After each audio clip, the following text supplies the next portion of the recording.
Hard Hat's all about showing up to play hard, doing what it takes to win. If you want to cement legacy, win another. More Luke. He's your third center. You don't want to pump him up too much, but it's hard not to. This might surprise you, but this is maybe the most I've ever agreed with you.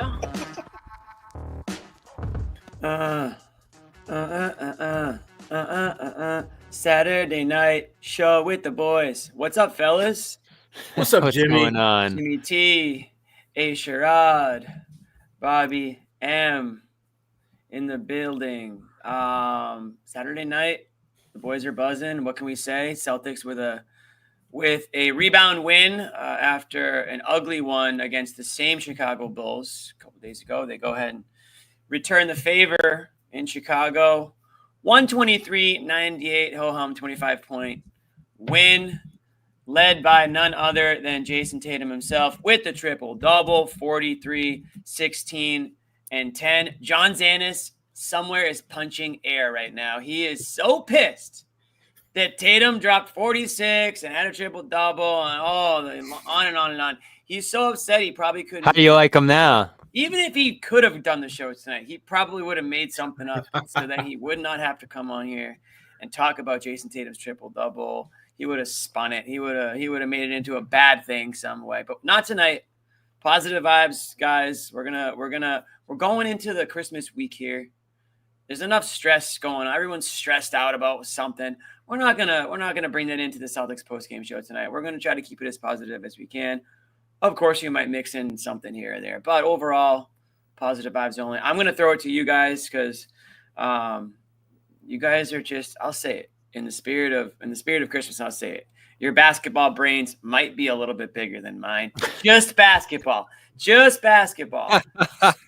to start with Sherrod. Sherrod, hit me with Thanks. we're going to start with Sherrod because he's the OG, Bobby. I like Sherrod's point coming into the show. Hit it. Oh, Sherrod. that's true. We were talking a little bit before here, but this was all about Jason Tatum, and specifically not so much the fact that he was scoring pretty much how he wanted to, but the fact that the Celtics, as a collective unit, decided we are not going to go through our 3-point palooza moment. We're just going to go back to old school bully ball. We're going to take the ball. We're going to go to the rim. We're going to finish, and we're going to do rinse, recycle, repeat all game long. And that's what they did. I mean, they took, as Bobby pointed out earlier, they took 45 threes, which in most worlds, that's a lot. For the Celtics, that's below average.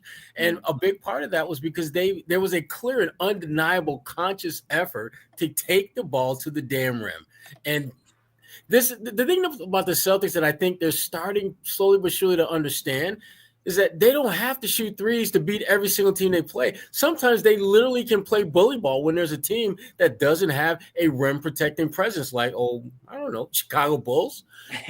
This is what happens when you recognize a team's clear weakness and you have the tools to exploit that. You can shoot threes all day long with anyone, but there are nights where you can literally play bully ball and win decisively. And that's exactly what they did tonight. Yeah, 60 points in the paint, I believe. Their season high and third fewest 3-point attempts, tied for third fewest by them in a game this year. So shift in approach, certainly. They shot, 52 on Thursday, one of their worst shooting nights of the season. I believe their second worst. So a clear change in approach in this game. And what I loved about it, Jimmy, is the game wasn't going well early. I didn't like the way they were playing it at all. You had a lot of down performances, Pritchard included. You can go up and down the lineup, and many of the guys weren't shooting the way they normally would. Jaylen Brown struggled in this game. I thought Kristaps Porzingis even wasn't as efficient as he normally is. So Tatum had to take this game over and needed to do it by going to the basket more forcefully, finishing through the mismatches that he got there. And, of course, he was able to rain down the threes over Vucevic and the others late there. But you got a good balance in his game. And, of course, the stats monstrous here, too, with the triple-double. And I think this is only like his third, right? Or fourth, maybe. He hasn't had many triple-doubles. Triple-doubles? Yeah, I think it's less than that. Yeah, 3. And he had some great passes, too. I mean, Tatum had some really, really good passes. The layup by Derek White early on in the first half was just, I don't know how he saw him. Derek was wide open, but Tatum showed this was maybe one of his better all-around offensive games. because we know he can score. Hot we know take. he can get guys involved, but really at the level that he was operating tonight was really, really at a high level, higher than usual for Jason Tatum. And you needed it, Jimmy. You needed it. Mm-hmm. There was some doubt before he got going late in the third quarter there. Oh, I mean, and again, like one game is going to change everything. We know that, there's been some questions about the shooting from him. And again, that might be a topic for another day. We can touch upon it. But does that have anything to do with the fact that it's the same team and they approached it differently? Like, is this kind of like a little chess match here? Because we talked about it on the last show. We love the fact that there's a back-to-back with the same team. And I kind of wish that there was more of that, because it gives you a chance to look at the film and say, okay, what did this team specifically do well against us? What didn't we do right? What can we do differently? Because we're going to see them again in 2 days. And Jimmy, in a lot of ways, Jimmy, it really is like playoff prep in the regular season. Right. Just like, young teams that like Oklahoma City, and Indiana last year when they got to the NBA Cup, being in that like Game 7 type environment, which is really what that type of situation is. The Celtics still need to, as this group continues to move forward and inch closer and closer to the playoffs, they're going to need moments where they can just frankly do something that isn't a rinse, recycle, repeat type thing. Preparing for an opponent that you may see multiple times, you don't really get opportunities to do that much in the regular season. And I think the Celtics, they did a good job of making the adjustments. And this is what you're going to have to do in the playoffs, whether you win or lose. If you're playing the same team multiple times, there's going to be changes made, and your ability to adapt quickly and efficiently to those changes and find ways to win, that's huge. That's a huge thing. So, yeah, this was a good back-to-back series, because if you look at where Chicago is in terms of the standings, it really wouldn't be that big a shock if the Celtics saw them in the first round. So this again, for the Celtics, this was a great playoff prep type situation with these back-to-backs with the Bulls. Yeah, and I do think Tatum took it upon himself in many situations, even earlier in the game, to get some post looks, to just assert his will and strength inside there. And it's something all of us, I think, at different points have wanted to see more of from him, because he's so strong, Jimmy. He's a power forward. Mm-hmm. You want to see him operating around the rim early, because he's stronger than everybody. He's longer than everybody. And you get to the free throw line in droves if you're playing around there for him too. So I think it was a necessary change of pace. And what did we talk about last game with the threes and that whole conversation? I know John's like, guard the Celtics straight up, don't help, don't come off shooters, try to defend these guys one-on-one. And this is what you need Tatum to do if someone's going to try to defend them that way. And, Indiana tried to take away the three from them last year, defend them more straight up. And he was able to score, 30, upwards of 30 points in multiple games in that series. So he's capable of that. And that's why it's not as simple, Jimmy, as just defending Tatum one-on-one, because when he can make you pay, this is the kind of night he's capable of here. But it was important that he didn't settle early, that he made himself a threat in the lane. That clearly opened up some passing later, as Sherrod mentioned there. And then you get your chance to step back and shoot the threes and all that stuff there too early. So again, it was a good bet. He shot a ton of threes, right? 15 out of 24 shots. But those moments early, those tone setters, the dunk late in the third quarter too, that I think got him going there. All of that, I think, just made it a balanced game for him. And that's what we're asking for, right? No one wants to see Tatum stop shooting threes. He's such a threat out there that's going to, open everybody else up. Mm-hmm. They're going to fall on some nights, all of that. But you want the balance. You want the tough inside looks too. And that's, I think, when the Celtics team's at their best. Wow, 43 points, $43. Thank you, Jason Tatum, very much for the super chat. We really appreciate that. Wow. Especially at the holidays. Now I can buy my Christmas presents. Now my family's going to get a gift. My family's going to get a gift. Thank you so much, Tatum. Let me ask you guys this. What do you like more, the 9 3-pointers that he hit, or the way he was being, more aggressive and kind of, Sherrod mentioned at the beginning of the show, how the team was kind of embracing that bully ball mentality. Certainly he was, triple doubles tonight. So doing a little bit or a lot of it of everything, I should say, whether it's grabbing boards, dishing out the assists. The 3-point and the total points are inflated a little bit just because the heat checks hit, right? I mean, he misses one, maybe he doesn't take any others, but why stop if you're hitting him the way he did? So again, I don't think anyone expects him to hit 9 threes a game, but he hasn't been I think it's safe to say that his 3-point shooting this year hasn't been great. Shooting overall has been a little bit off after the hot start to the season. What do you like to see more, or is one contributing to the other here? Is it like a chicken before the egg type question, or is the shot something that's going to come around and maybe this is a sign of that, or does he need to be aggressive and does he need to get himself going in motion in order to sort of open things up for him a little bit from behind the arc? Well, I mean, his shooting this season, I mean, is he shooting out of this world? No, but he's shooting about 36% on threes, which is a little bit down, but it's not like, it's not catastrophically bad.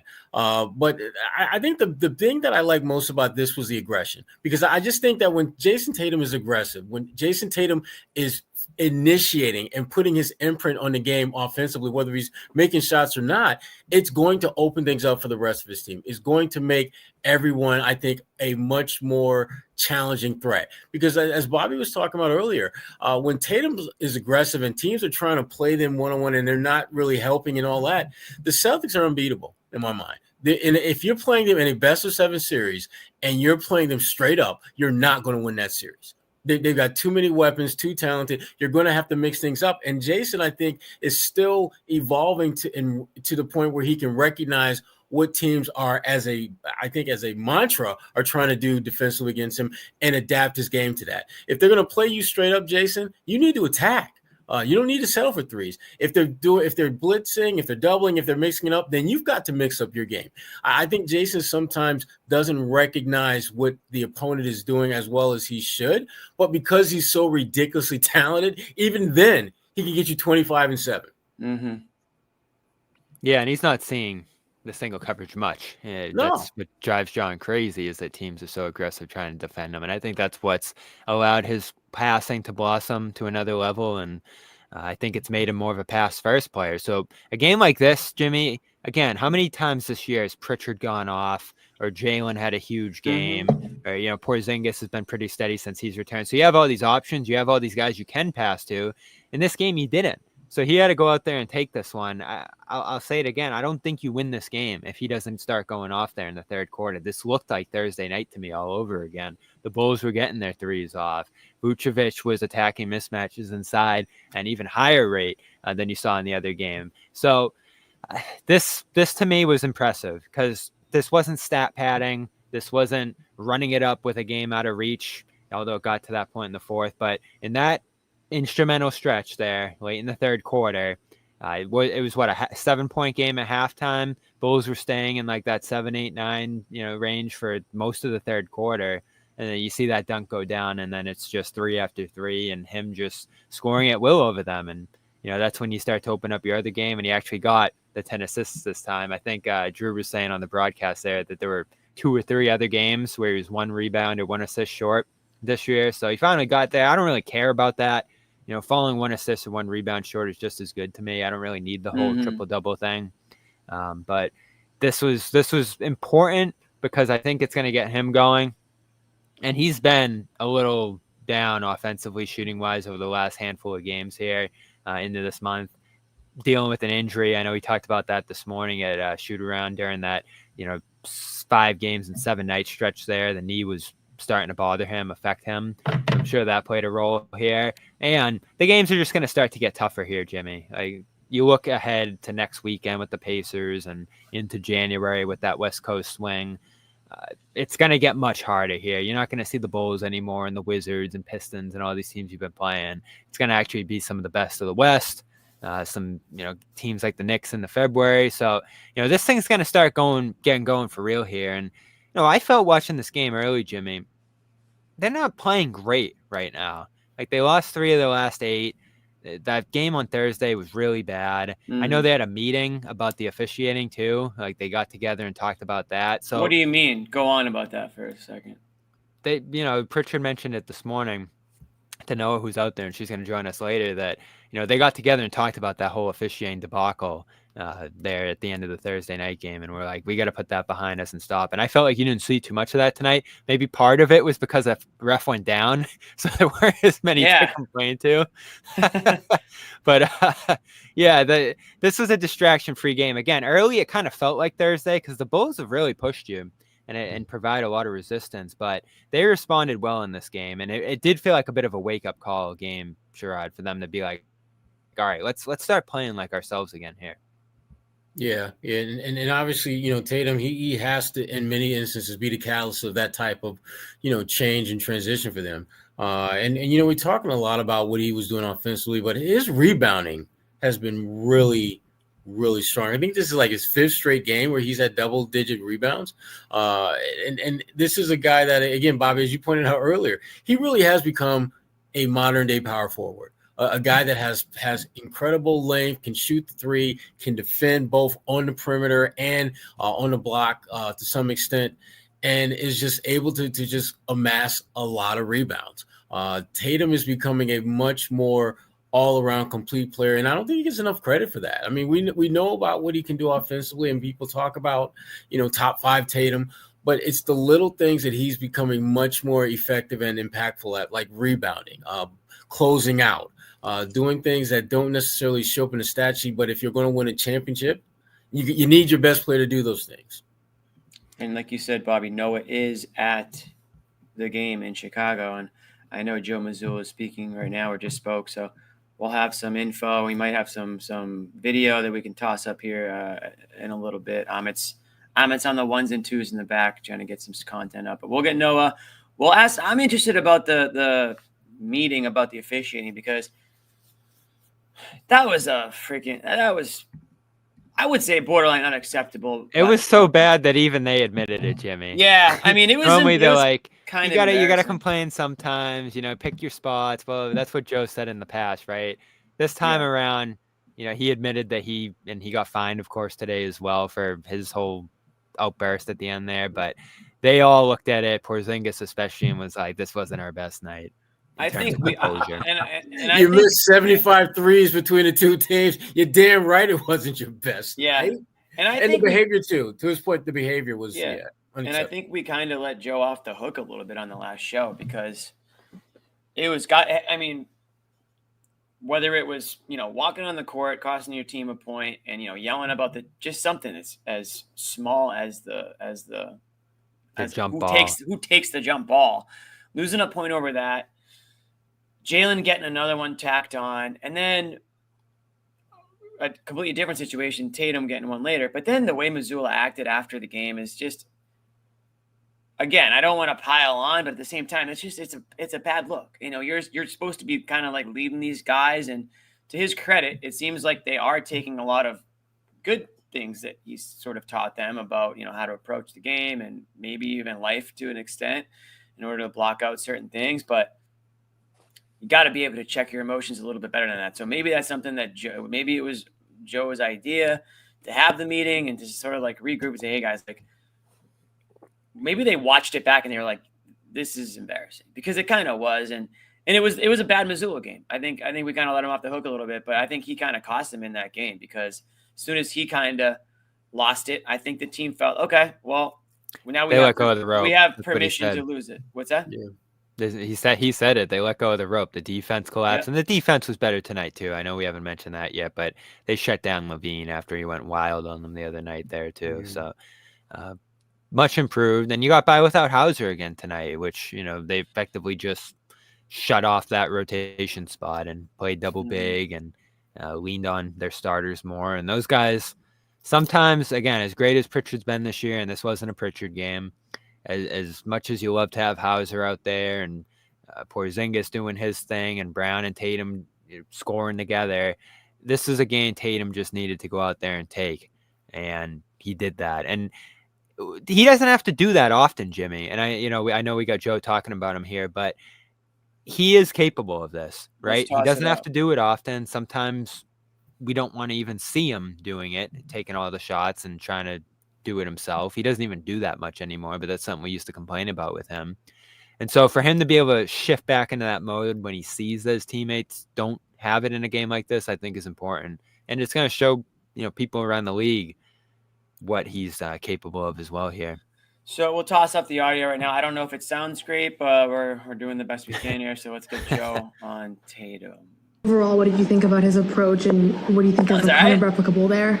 Yeah, I mean, I think anytime you see a guy play like that, you're just kind of fascinated by it. But I thought he did it within the flow of the game. I don't think he went outside of what we normally do, and that's a testament to him. But just his shot making, his decision making, and then his ability to rebound was just great. So I thought he kind of controlled the entire game with his poise and decision making, and took what the defense gave him. What do you mean by fascinated? Again, I say this about him all the time because he's been doing great things for such a long time. I still think he gets taken for granted. I still think his greatness gets taken for granted because he's done it for a long time, and it comes relatively easy to him. And we're in Boston, which is the expectation. But there you go. He's right. Take that down. By the way, thank you, Mr. Nick Gelso, the big boss man. Listen to Nick, guys. If you guys like the show, give us a like, hit the subscribe button. It does help. And also, yes, Nick, thank you. Merry Christmas and happy holidays, everybody. We got a Christmas show too. We don't want to over Christmas it. We got a great Christmas show coming up, but appreciate you, Nick. And yeah, back to Magic either. Back to Joe. Are we underappreciating Tatum? I find that at least around Celtics Nation. I don't know if that's really true, but I don't know if it's underappreciated. I don't think that's a problem. I think he's properly appreciated by at least people around here. I think it's more he's just kind of taken for granted that because he's done this for so long and because he makes a lot of the stuff that he does look pretty easy, we just kind of take it for granted that, well, Tatum, he had a nice night. He had 43, 16, and 10. But when you think about it, 43 freaking points is a lot. And to do it on an efficient night, shooting the ball, knocking down threes, getting damn near 20 rebounds. You got 16, 10 assists, and that doesn't include the shots where guys, obviously potential assists beyond those. And he did it in 36 minutes. It's not like this guy basically did this in 3 quarters of play. So go ahead, I'll keep going back to it, Sherrod. He hasn't done this in a while. I just looked. Right. He last scored 43 in February. So it's been a while since we've seen this from him. Celtics banner 19. Yeah, I guess the Xanuses of the world could take Tatum for granted a little bit. But I think he gets it. I mean, dude, if anything, I think maybe Jaylen Brown might have a little bit more of a gripe than Tatum does. But underappreciated Jaylen, taken for granted Tatum. I think that's okay. I like that. I think what Joe's getting at there is on a night like tonight, you look at the stat line, you look at the scoring, and you're like, whoa. Like, that's crazy what he did. He's amazing. And you're not going to see that from him every night, right? But he's doing all the things in between that make the machine go, that get other guys involved, that just allow them to stay as consistent and stable, and boil that all the way down to the fact that he's out there every night, which I think is always what we discuss the least with him. So you don't need to see 40 points to understand how important, how great he is. And the fact that he's out there every night, I think, is probably what adds to being underappreciated, because is he always going to be at his best? Is he always going to be scoring 30, 40? No. But he's going to be doing something that helps you there. And that's what I've tried to appreciate most about him is, we all have our gripes and the shot selection questions, and we hold him that MVP standard, right? So I think that's why we go at him a little bit here, because there are a lot of things that he's not doing that contribute to the fact that he's not the best player in the league right now. So, if you want to be considered in that echelon, you're going to get picked apart, and, we're going to analyze every single part of his performance here. But the one thing I don't think anyone overlooks, Jimmy, is the fact that he's top 5 at this point. Like, that's indisputable. Yeah, I agree. And, the one thing about Jason that undisputable is a strong word. It is. He's right, though. Top 5 in the NBA. Right. He's right. Can you name 5 over him? You're talking about right? I mean, I'd have to think about it, but where is he? You can name 4 over him. Yeah, so that's why I just feel like if you're 5, then it's hard to say that's undisputable. Like if you are number 5, then it's probably disputable. But to your point, he's in that category. Well, there can be a gap, right? Because Jokic is 1 undisputable. You got Jokic right now in the MVP. We have an MVP race like super here, so we might as well just put it up right now. Jokic leads MVP straw Was poll. this why Tatum went off? I don't know. Maybe Jason Tatum ranked 4th in it. So what is it? It's Jokic, SGA, Giannis, Tatum, and Luka. That's the 5 right now. Yeah. Oh yeah. So Luka would be, the guy in that conversation for the 5th spot. But Tatum just beat him in the finals there. So I think that's a pretty good feather in your cap. But this is fair. And the interesting thing, Sherrod, that Bontemps noted here, and he does this poll every year, is that a third of the voters changed their mind this week and switched their vote to Giannis after he won the cup. So maybe if Tatum went and got that cup, Jimmy. If Tatum, okay, well, let's say this: if let's say the Celtics won the cup, that would obviously you'd assume that means guys like Tatum were playing well for the stretch of those games. There's more eyes on them. And sure, that's called recency bias. Talk to me in 2 months. If the Bucks go on another losing streak and things kind of change direction for them, we're having another completely different conversation. So it's a fun thing to talk about for a couple minutes here. Like it gives people something to debate. But the MVP isn't getting named today for a reason. There's a lot of basketball to go. At the end of the day, I don't think the cup's going to have much of a say. I mean, it's not going to hurt. Certainly, it's not going to hurt. I don't think we'll be remembering the cup much in February. Yeah, exactly. And I think that's kind of the whole question people have with the cup is like, what is it actually that you do here? Did you see they rose the banner tonight? I did not, but that's no, hilarious. They did not. It was a basic type font, gray banner that just said Times New Roman. Yeah, they went Times New Roman on the banner. Oh no! let me see if I can find it. Times New Roman font 12. Oh, Jimmy, that is so college essay, dude. I know. Did they like indent? Like did they do like the little paragraph indent to start the banner? It was the most basic banner you could ever imagine. See if you can upload us the picture that we. If Amit's listening, let's get a picture. Hold on, of that, I got it here. That Bucks banner. Ready? Here we go. You got it. All right. Ooh. Oh boy, he's messing with things here. Oh boy. There you go. Yeah, that is. That is. I'm feeling like I'm. Is that real? Is that real? Are we sure that's real? Feels Photoshop, doesn't it? Are we sure that wasn't just Worldwide Wob just making that, Bobby? We're sure about this? I'm almost certain it's real. that is the blandest banner I've ever seen. NBA Cup champions. They couldn't even put Emirates on there, or they couldn't, put their logo on there. That is so bad. How would you like that? I feel like we're being duped. I honestly feel like we're being duped. That's how bad that is. Amit says it's real. He fact checked it. Thank you, Amit, for fact checking it. That is. And I mean, honestly, if that doesn't sum up the NBA Cup, then I don't like. I think I think the Bucks just made all the points needed for like why the Cup is kind of bad. Yeah, but and they're yeah.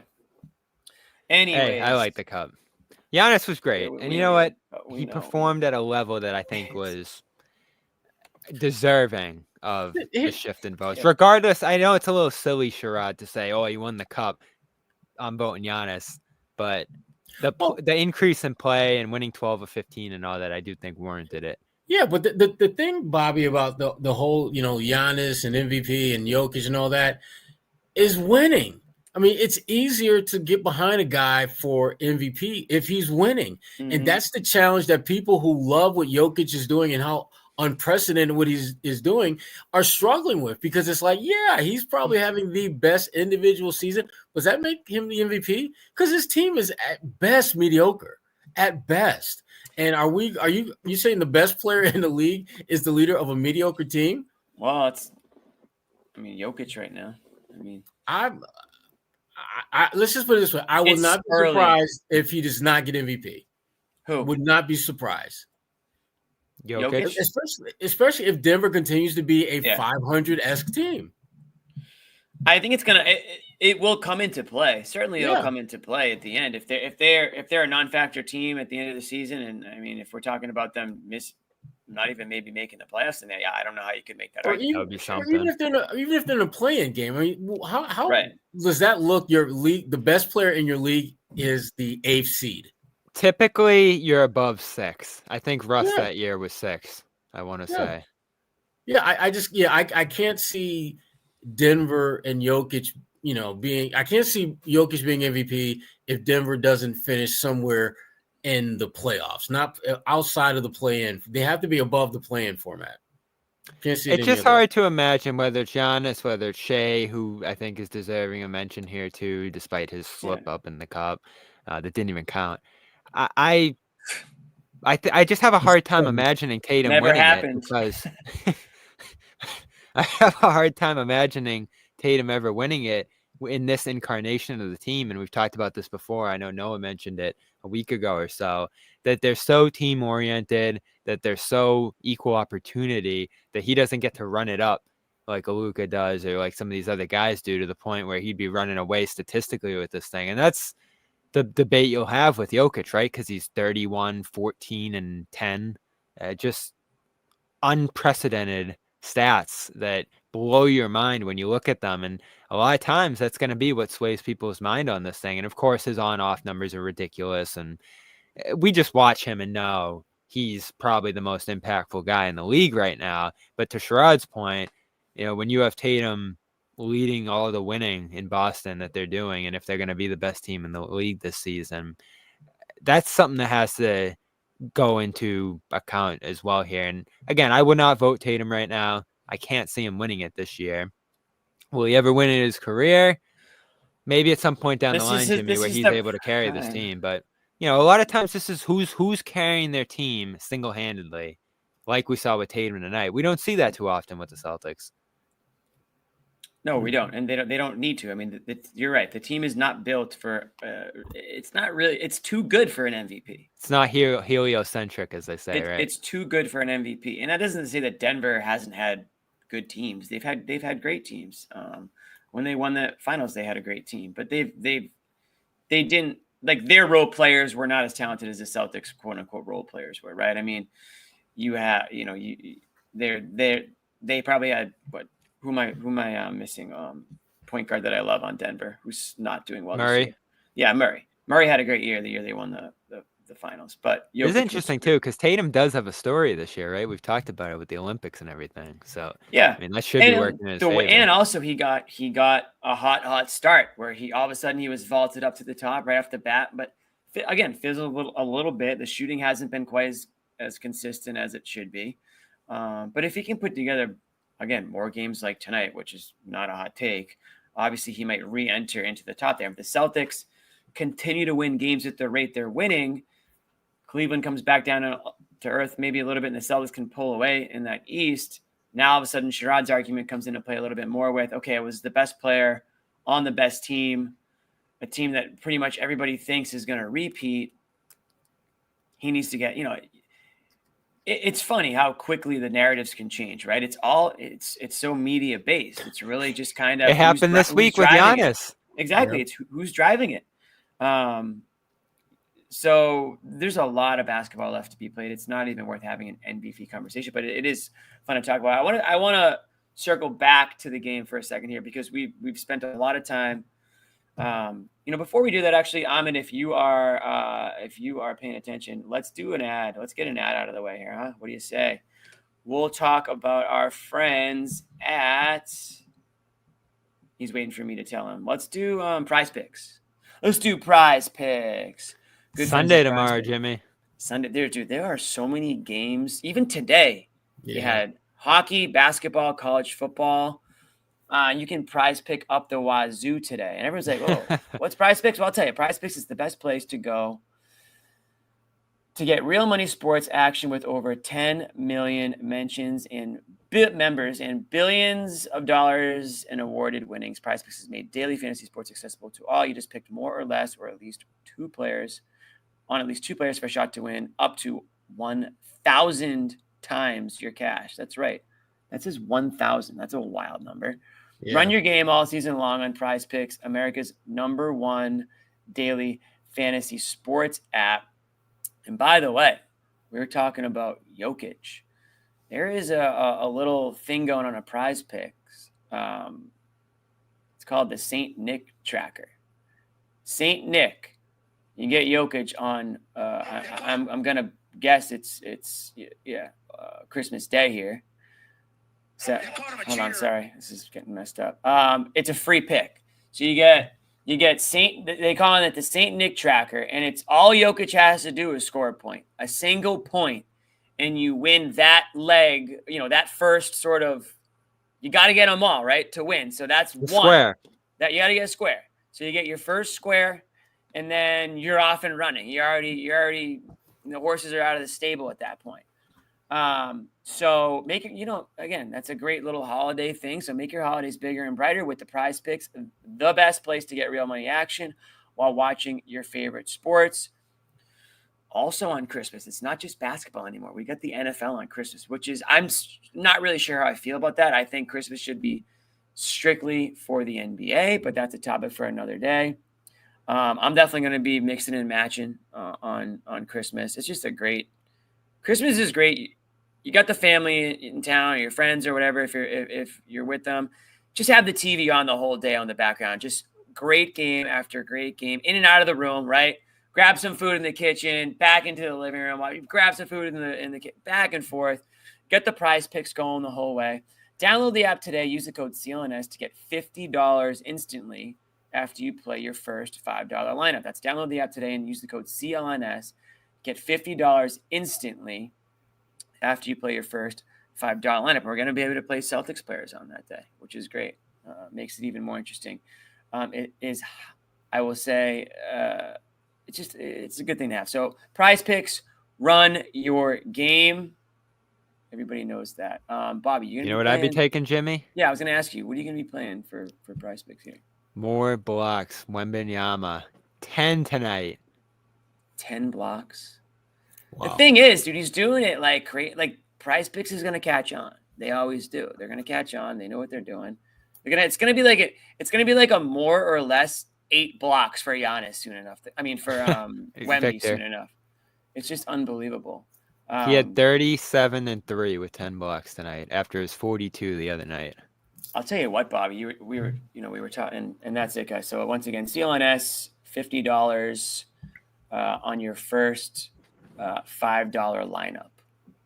True story. On my first $5 lineup, I won $75. That is a true story on PrizePicks, just like that. Talking about the MVP race, Bobby, you want to talk about if Tatum's ever going to have an opportunity? He better do it soon because Wemby is coming. Wemby is coming, and when he wins one, guess what? He ain't gonna stop there. Those MVPs might pile up in a jiffy. So if you're Jason Tatum, you either don't care about the MVP, or you might need to find another team because the Celtics are too good for MVPs. They're just too good. You know what though? I think that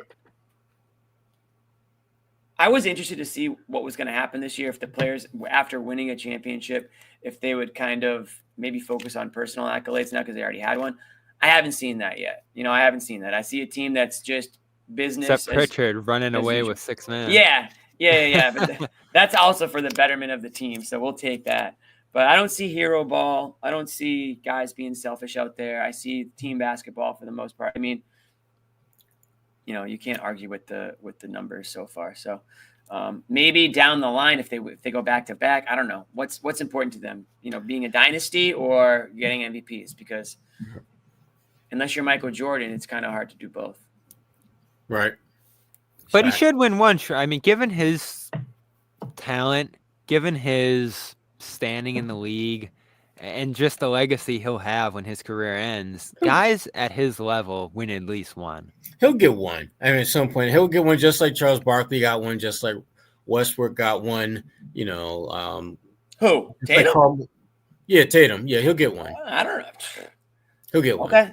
Ever? He's going to be in the running, but I mean, there's a lot of talent in the league, and there's something's young guys going to have that to are coming change, up. Jimmy. Something's going to have to change. I mean, the roster. He'll have to carry them at some point, yeah. And it could happen in the near future here. I mean, we have a lot of questions about where this roster's going money-wise into the future. And more, he and Brown, I think, are going to have to be the ones who do carry this team within the next year or two here, and not just lean on talent around them. But they're going to need to be different players than they were before then because but they're versatile. They needed the help around them. Everyone knows they needed the help. They wouldn't have won a championship. Remember 2021, Jimmy? It was frustrating, and they were much worse players back then. But they needed to run it up. Tatum scored 60 points in a game that year to come back from down 25, 30 points and win in overtime. So we saw this from him at another time. It's still in there. But again, this team's so good. I still can't believe that. I don't know if I have it 100% right. I think I do. He hasn't scored 43 points, Jimmy, since January. He had 41 in February. But the last time he had 43 plus was January. Again, it's just not the style to play the Celtics play. It's just not. It's not. And also, how many games are they up by double digits to the point where it's like he's on the bench, either on the bench or just not needed to do. Nobody's looking for a hero in that moment, right down the stretch. Right. That's kind of. It's like there's not enough clutch situations, right? But there have been some clearly, but. I don't know. You can't get caught up in those numbers. I mean, I think Tatum has done a better job at giving what the game needs as opposed to forcing something. Mm-hmm. And when you've got guys on your team that have stepped up, Derek White is a big reason why Jason Tatum and Jaylen Brown haven't needed to score 40 plus points, right? I mean, Derek White's kind of come on the scene here over the last 2 seasons, talking about a guy who wasn't even considered in the top 100 last year by ESPN. We knew they were wrong, but gives you an idea of just how quickly Derek White has come on the scene. You've got Pritchard now doing a lot of work and taking on some of the scoring onus and those, some of the 3-point shooting. And Porzingis, it's like and Porzingis. So thank you. 20 when he's out there. It's 40 minutes. We're 41 minutes into this show, and that's the first time we mentioned Porzingis. This is why I wanted to circle back to the game a little bit. Because when you talk about the forcefulness, the bully ball, Sherrod, right, he's a big part of that right now offensively. And I love the fact that you're seeing them toss it inside to him again and again. Yeah. Yeah. I mean, he's to me, he's a very important piece of this offense being effective and efficient. And I think he's a hell of a player, as we know. But there's so much more that he's bringing to the table that isn't necessarily showing up in the stat sheets.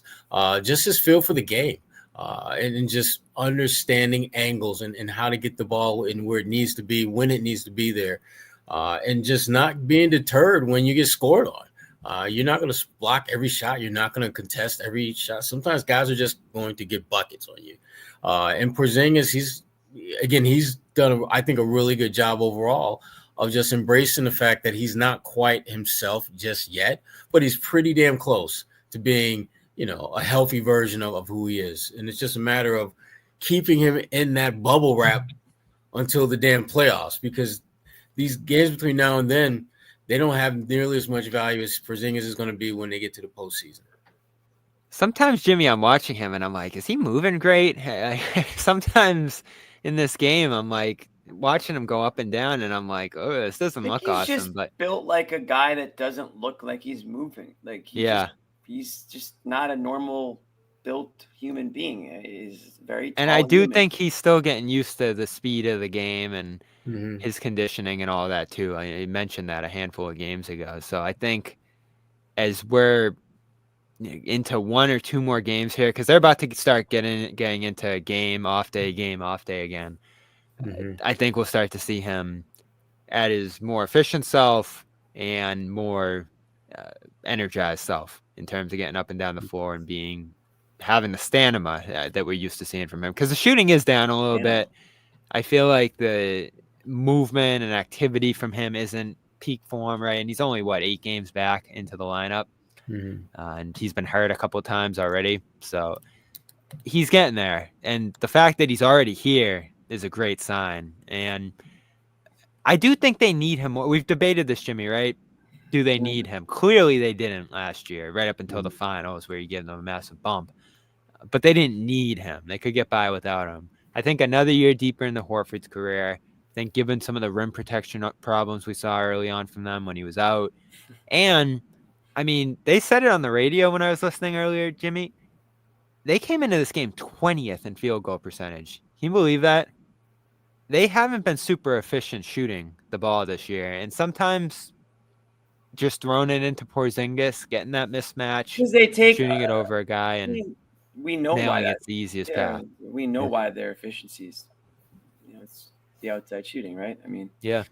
So and it's down. It's down this year. We've talked about they're shooting more threes. That's dropping percentage points off their 3-point efficiency. And a game like this, I do think, shows some good balance for everybody about, just their overall shot distribution. And I do wonder, Sherrod, are they going to have 50 plus 3-pointers per game at the end of this year? Whew. That's a great question. I think they will. Why wouldn't they? Why would they change? Yeah. I mean, unless let me change my let me rephrase. Unless teams make them change, why would they change? And this kind of I don't want to sound boomery here, but I'm already so annoyed with the 3-point chatter. Like, it's too many threes. The game is blah blah blah blah blah, all this stuff. You don't change the rules of the game because you don't like the way it's being played. Right. You change the way that you're playing the game. So if you don't like the Celtics taking 63s a game and you're coming into town to play the Celtics, watch the film, figure out how to prevent them from taking all those threes, and try to beat them another way. Or if you're equipped to try to fight fire with fire, then try to fight fire with fire. Good luck to you. I don't think there's a team remotely close to Boston in terms of the amount of players that can hit a three in any given moment, that 1 through 8, if Hauser's healthy. I like my chances. Maybe not as much with Holiday right now, but generally speaking, I like my chances. But all this, I go on Twitter, I got to see people, all these like cockamamie ideas. And I can't listen to another wacky rule change. I'm done with it. It goes back to what we said in the last show. If you don't like how something's done, figure out a way to stop it from happening. I don't think we've asked you, Sherrod. How do you feel about the conversation now? Do they need to change a rule? Do teams need to adjust? Like, what's going to come out of this whole 3-point debate that's been going on? No, I don't think they need to do anything drastic.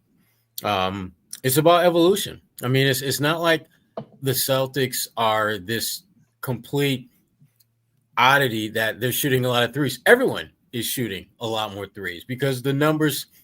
Greg Chicago. says L take. I guess I have an L take. I'd like to know why, though. Why is this such an L take? What do you want, Greg? What's your proposal? I will say, and I know they're about to rebuild, they're going to trade some of these guys, but if I'm a Bulls fan, I'm thrilled that they went from 33 threes to 42 or whatever they're shooting this year. They look so much better, don't they? Yeah. They're a tougher team to defend now because before, you really didn't have to worry about when the ball was swinging around and it swung to a guy in the corner behind the 3-point line or a guy on the wing, behind the 3-point line. They're not going to shoot now. But it is your personnel too. And, they have personnel with DeMar DeRozan. You're probably shooting more mid-rangers. And Pritchard said this morning, again, a shoot around, Noah was there.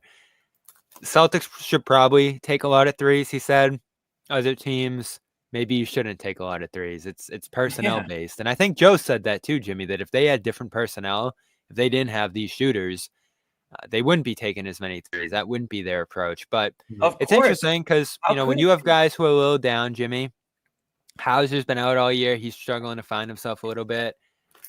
You have Porzingis, Tatum, some guys who might be more effective close to the basket more often. That's why I asked Sherrod that question about, are you taking 53s at the end of the year? I think they will be. I think it's going to depend who's there for them, right? Who's healthy, who's shooting well. I mean, even Drew, we've talked about his shooting struggles, and I feel like he's going inside a little more often now as he tries to manage his offense. So the more I think about it, Jimmy, like, we can't just talk like this is last year's team, because to this point, it's been a little different in terms of how this year's progressed.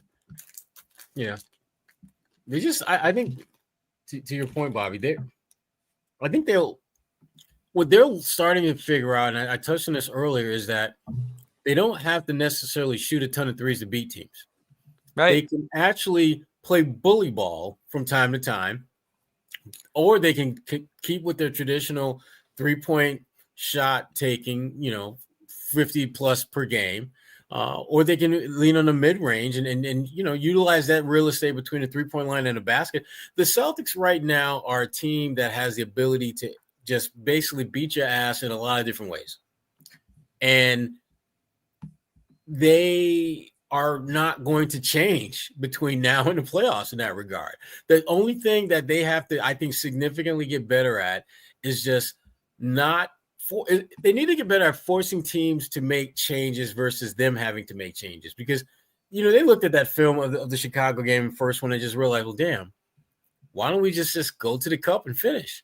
Let's just attack. Let's be aggressive. Let's, not settle for the 3-point shot. And lo and behold, you do that, you go to Chicago, beat them by 25. They can still beat you by 25 and 30 points and not attack the rim by simply making threes because that's part of their DNA. So they are a team that has to figure out which blueprint to lean into to be successful because they have more than one path towards victory, regardless of who they play. Facts, my dog. Sherrod, I know you got to get out of here. You got an early flight tomorrow. I do. We do appreciate you jumping on. What we're going to do is we're going to say so long to you, and then I'm going to do an ad read. I think Noah's going to jump on shortly, hopefully. I haven't actually heard from her. I don't know if, Bobby, you have, but she is in Chicago. She'll be coming on. Sherrod, any final thoughts on this game or the Celtics going into Christmas here? You got a Christmas wish for the Celtics or anything like that you want to give us? Same one every year. Stay healthy. And that goes for them. Health and happiness for the Celtics. Is that what you're saying? I don't give a damn about that happiness, Jimmy. It's about staying healthy, man. If you're healthy, you're happy. Put it that way. That's right. Hey, if you're healthy, you're happy. You get to a certain age, health is wealth, baby. It is all about health, man. It is all about health. You will know one day, young butterfly. You will learn one day. Hey. No, but yeah, but no, just go into that game and just handle your business, stay healthy, get the win, and keep the train moving, and just understand that there's, there's a reason why you have a bench. There's a reason why you have guys with different skill sets. Lean into that, and finish the season strong. Get those guys more confidence, and then again, pick up where you left off in 2025, and just finish this thing out and win another chip. That's it. That's it. And on that note, Sherrod, we say Merry Christmas because Sherrod is not going to make it on the Christmas show. He's going to be giving out presents, I think, to his friends and family. His family. I heard he's got a lot of great gifts this year. He went big for his wife this year, so she's expecting Isaiah getting something big. He'll be taken care of. Okay. You hear that, taken Isaiah? care of. Okay, he was a good boy. He'll be taken care of. Good to know. All right, well, Sherrod, Merry Christmas. Thank you, brothers. Happy holidays to you. Merry Christmas, Sherrod. Thank you. We will see you soon. I'll see you, brothers. And we're going to talk about our friends at Bilt. What's up, Bilt? What's up, Bilt? People's like, what's up with Bilt? Bobby, you know what's up with Bilt. Let me just make sure it's let me give a little PSA here. Points for paying your rent. Let me give a little PSA here. You get points for groceries, you earn points, travel, you earn points for all this stuff. We should be earning points on our rent, Bobby. We should be earning points on our rent. One of the biggest monthly expenses. I'm a renter. I'm about to move because I'm paying so much for rent. That's how much I like Bilt. If you're in Boston, you better be getting some points. Bilt's making me stay because I'm actually earning some points now on my rent. How about that? Taking advantage of it. Bilt has changed the game by letting renters earn high value points on rent around the hood. We're talking about Boston. There's no cost to join Bilt, and as a member, you'll earn valuable points on rent and your everyday spending. Bilt points can be transferred to your favorite hotels and airlines, and even the ones you haven't heard of. There are over 500 airlines. Bob, you got any trips coming up? You might be able to. Oklahoma City, baby. We're gonna go see Joe Sway. Exotic. And 700,000 hotels. There might be a hotel in Oklahoma City for you. I'm not sure, but there might be. Properties around the world you can redeem your Bilt points toward. I'll be honest, I probably wouldn't use my Bilt points in Oklahoma City. Although they'd probably go a long way there. So maybe you do.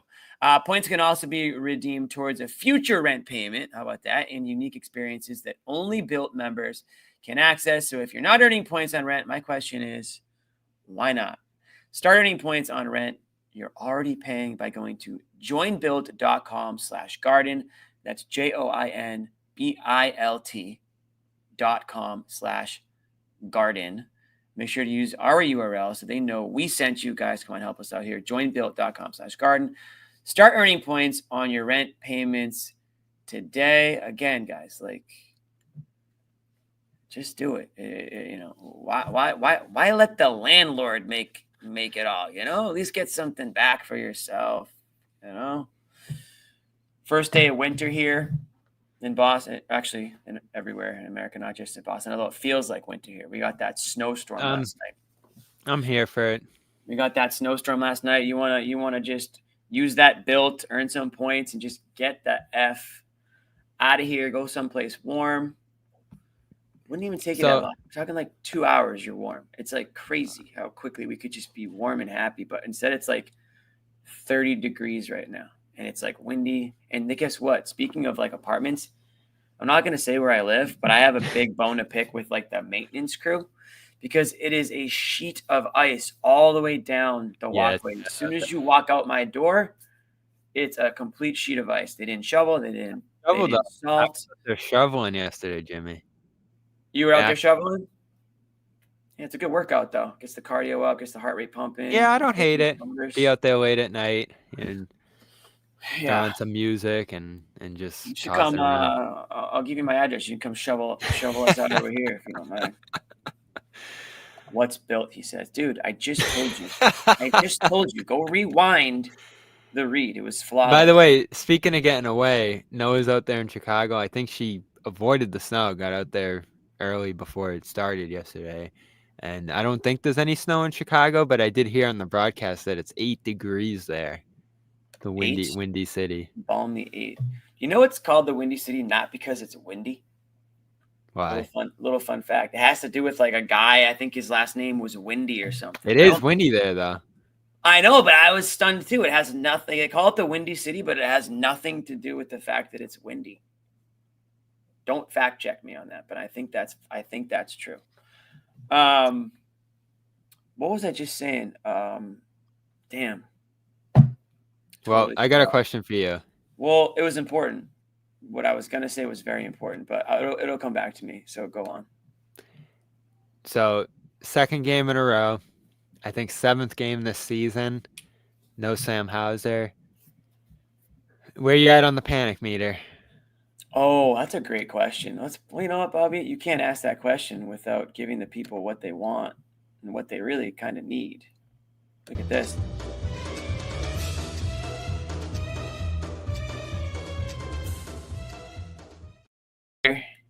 Are you in Xana's territory where he's like on fire? I don't think I'm there yet, but I'll tell you what.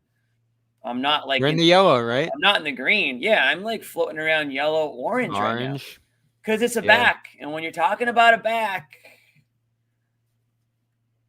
let's be real. The back is a very complicated part of the body. I don't want to get too scientific on everybody. Here you go. Here's another panic meter. I'm in the. I'm new firmly, panic meter. Oh, look at Noah. Yeah, Noah actually definitely belongs in there. She's never had a care in the world, apparently. Speaking of, I think she might be popping on soon, but it's good to get her on, because if she has zero panic about Hauser, then she lacks like the nerves like in her body to feel, I think. So here's the panic, regardless of the reason. There she is. Here's Noah from Chicago. You heard that? You have no like feelings. What do you think of the new panic meter, Noah? I've seen this panic meter before. It's not new. You like it? You look good in those green goggles. I'm comfortable with it. I've earned it. Yeah. I'm not because it's my face, although shout out me. I'm in the yellow right now when it comes to Hauser, because it's a back. It's not like a toe, or it's not like a finger. The back is a complicated thing. Let's be real here. I mean, I've heard. I've got some friends who are nurses and doctors. They'll tell you, you don't want to mess with the back. And it's still the worst quote of the year, Noah, that he said when it first happened. It's probably just from playing basketball for a long time. What's the quote? That's what he said. The back injury is probably hates that quote. the back injury is probably just from all these Apparently, years yeah. of playing basketball. So it's one of those things where they've never actually said how it happened, right? Well, nothing happened. I think he just over the summer started feeling back pain, and he, this is just kind of how it goes. Like I don't think this is how it goes. Like I don't think it's that concerning. What don't you? She's in the Here we green, go. Jimmy. No. I'm Yes. yellow. We did it. Bobby and I did a post game about this, and I did admit I think this is much more concerning than the Tatum injury or the Drew Holiday knee and the foot sprain. Like of all the things, this is stuck out because it feels kind of recurring. That being said, I don't think that him saying that it's from playing basketball a lot is concerning. That's kind of what they always say.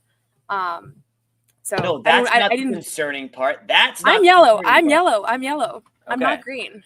Okay, good. How could you That's not good. be? He's been dealing with this since the summer now. Right. And No, we are. yeah, And the So what's concern, I think, It's as a much two-part concern. It's Yes. a concern for him, and it's a concern because there's nobody really behind him that can take I was just those gonna minutes. go there. Yeah. Okay, so Yeah. take it from here. What did they do tonight, Noah? It wasn't Walsh, wasn't Springer, wasn't Peterson. They just put Luke out there and said, "All right, we're double bigging. We're double big tonight." right. Yeah, I mean we've talked about it. They didn't turn to any of those guys. Peterson remains in Maine. They're in the G League showcase right now. So I don't know. I guess they prioritize having him over there. But he hasn't been with this team since over a week now. But yeah, Jordan Walsh, Jaden Springer, neither of those guys in the rotation today. Yeah, I think what we talked about last game stands. That's still the kind of the biggest question. If there's a question with this roster, that's the question. And again, I don't think we have any reason to freak out about Hauser's injury, but certainly it's the only thing that really there is to worry about right now. So I understand. Did you see him at shoot around today? He was at shoot around. He didn't do anything that I saw. He was just hanging out. So I don't know. He might have gotten shots up, but not when we were there. But he was here. He was actually in the first group that walked in. So I'm assuming he did something. And did Joe say anything about it today? No, he did not say anything. But Joe has the same line that he's not sure. We weren't going to get anything out of it. But I will acknowledge. Thank you for the super chat. Oh wow! I don't know where this came from. I actually still have not figured out where this joke began. That I hate Jason Tatum, but it's a joke. You hate Jason Tatum? I don't know where it started. It started one show when I joined, and I went back and rewatched the show, and it didn't even make any sense to me where it started. But Wow.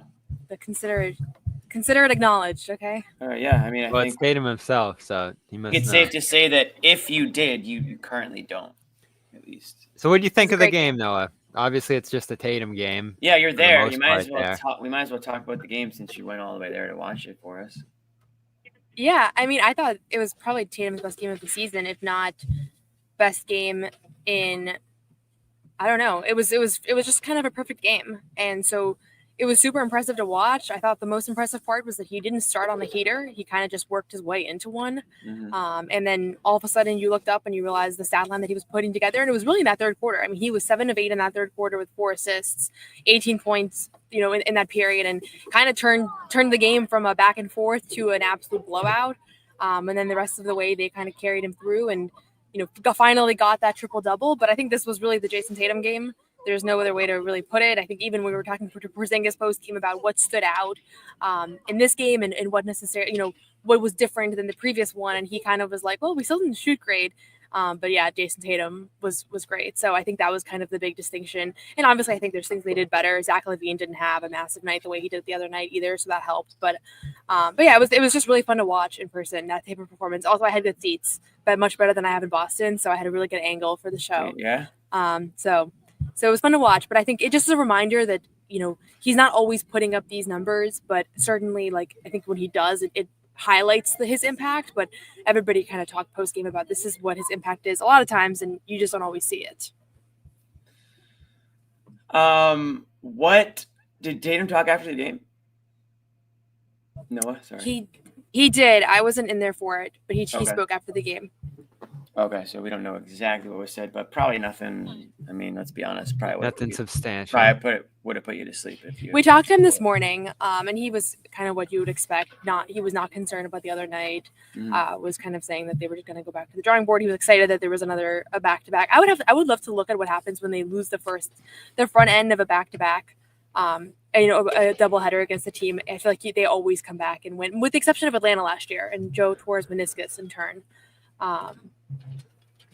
But yeah, I know he talked about the knee this morning. Do you think that impacted him to the stretch where he was slowing down a little bit there midway through the month or earlier this month? And do you think this is him starting to warm up toward a heater going forward? I think so. I thought that his comments this morning about his knee were really encouraging. The fact of the matter is that he said, he's feeling a lot better, which already that's a good sign that it's on the decline.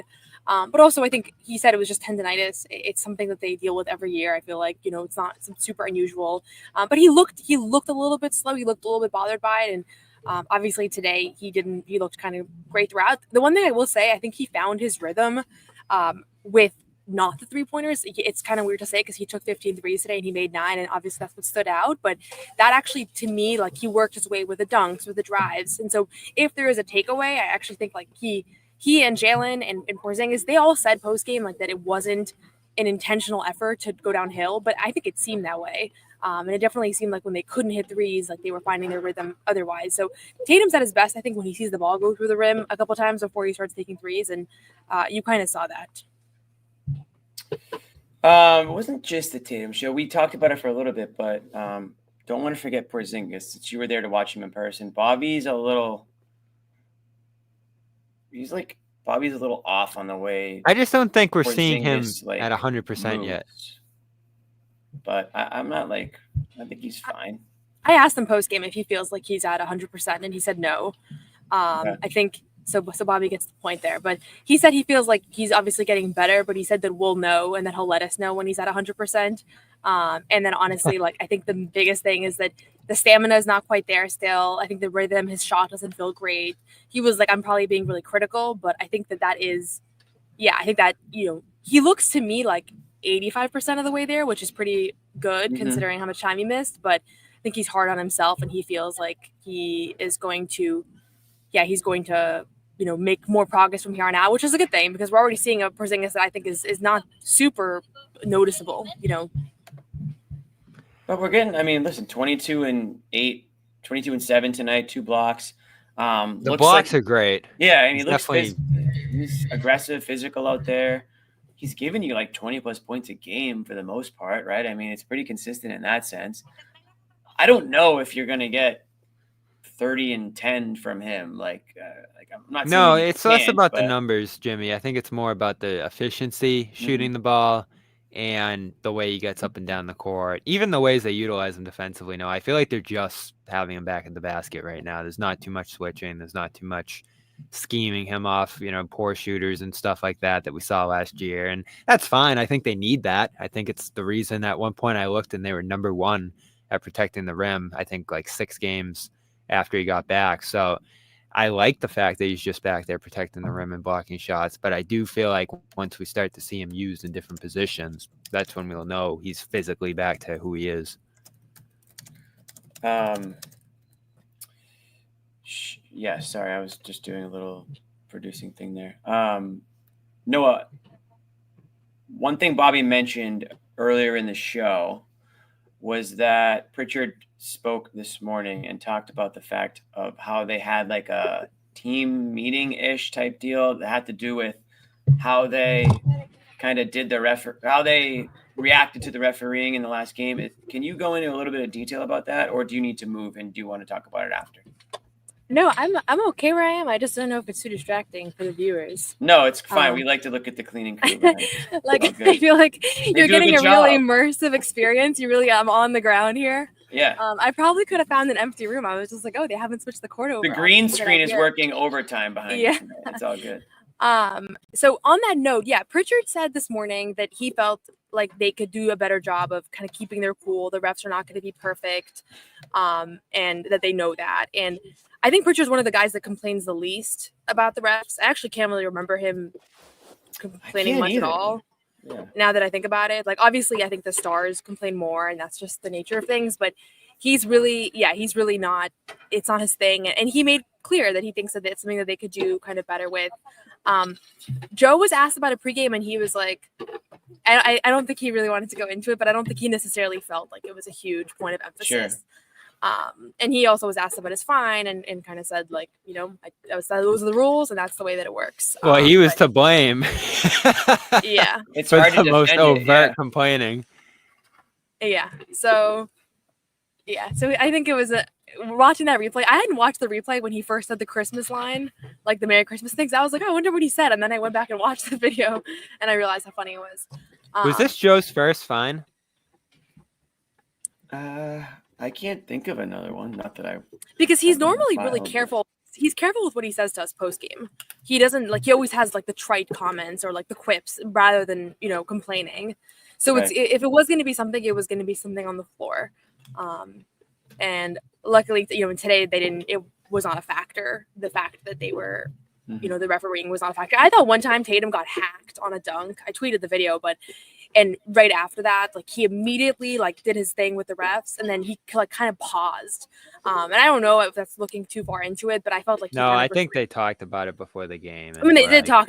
Pritchard told us they talked about it, but I didn't know how much it resonated with people.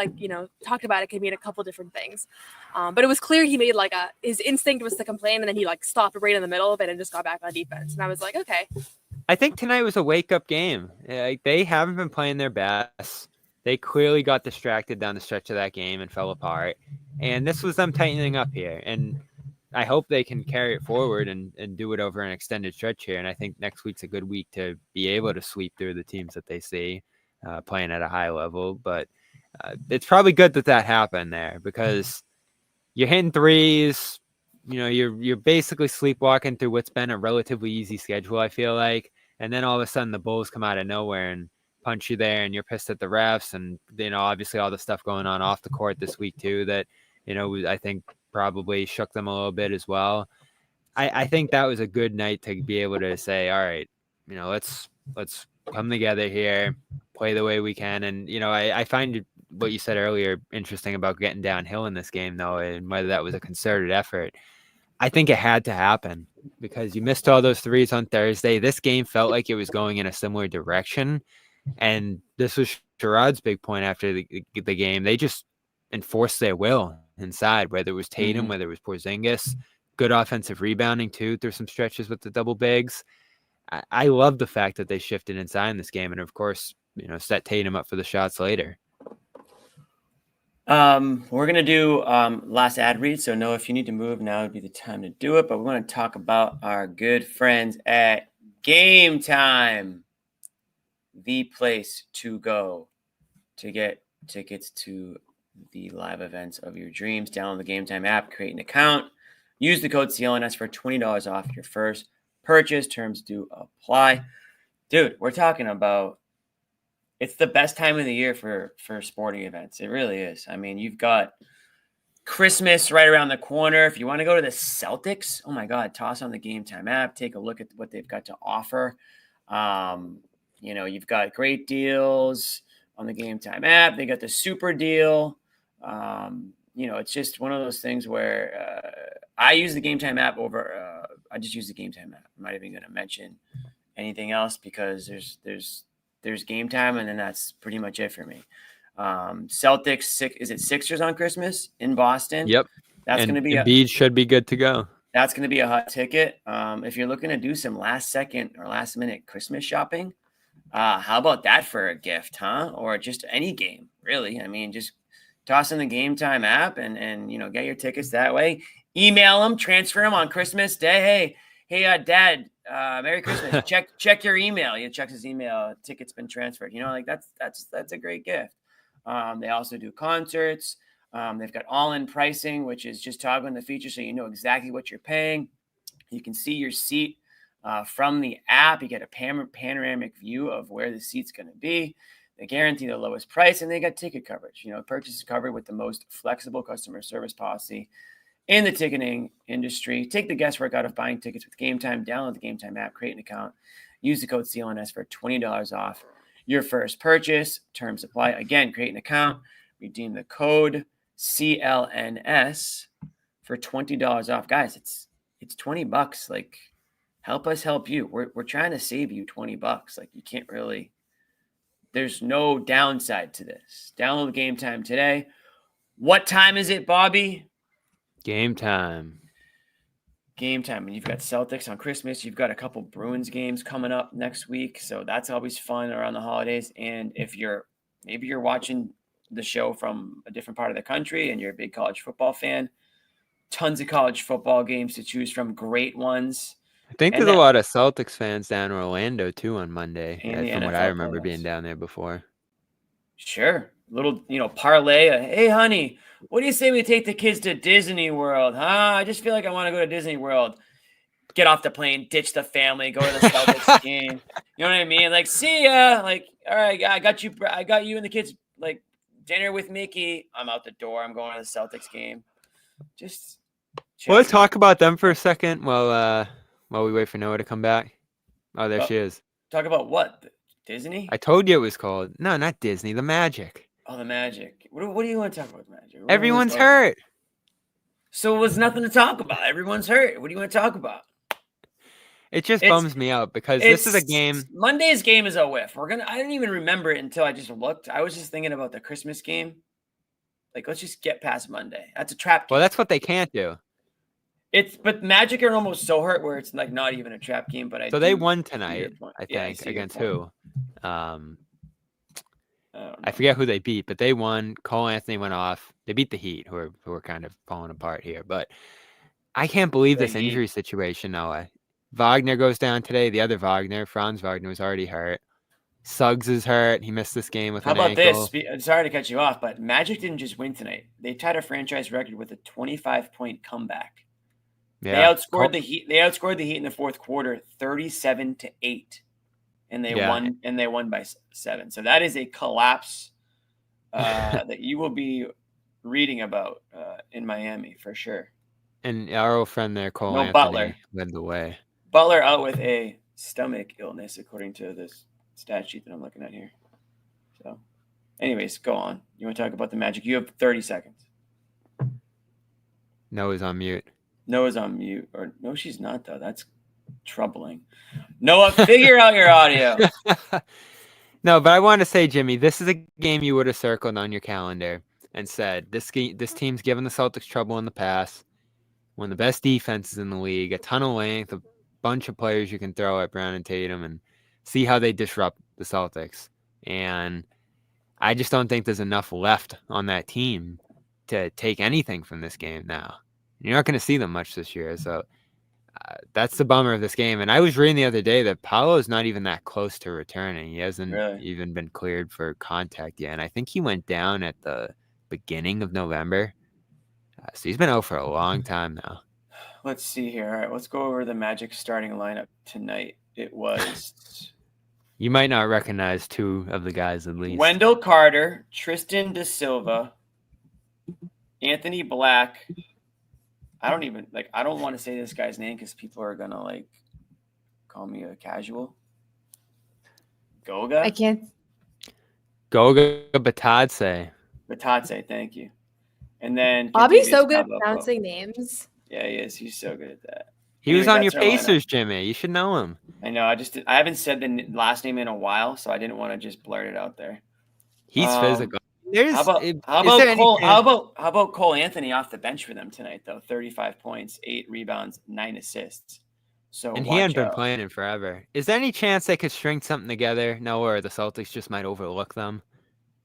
Oh, yeah. I mean, I feel like trying to predict a Celtics loss is difficult because we know historically it's when the stars are out. I think this would make sense as a loss. Like, I wouldn't be stunned, but because they lost 2 of 3 prior to this game, I think they're going to go on a little bit of a stretch here. I think they're going to go on a little bit of a win streak. So I would be surprised if they lost because of just the pretense of them having dropped a few. But yeah, the Magic being without stars honestly has no impact on me as far as predicting whether or not they're going to win a game. If he can stay on the court, maybe he does something for them. They've been so impressive. I checked into that game earlier. When you said they won, I was about to correct you because they were down by so much. I didn't think it was possible. But you were about to correct me? Oh, That would have. Yeah, I was about to be like, are you sure? And very bad for you. Very bad for you. If Suggs can get out there too, I don't know how seriously he's hurt, but he's a problem defensively. And you mentioned Isaac, Jimmy, and there's just so much. Goga's so physical. Yeah, 18 and 13 tonight, it looks like. I mean, listen, it's the NBA. You have to show up, right? You can't just expect that a team's going to roll over. These guys are, at the end of the day, they're the most talented basketball players in the world. Sure, they're undermanned, and Celtics are going to be favored to win by double digits. But you can't just not show up to the game, or else you will get run off the court. That's facts. So I'm sure they know this. They don't need to be at 100%, the Celtics. They could probably, shoot their way, even if they do shoot friggin' 30%.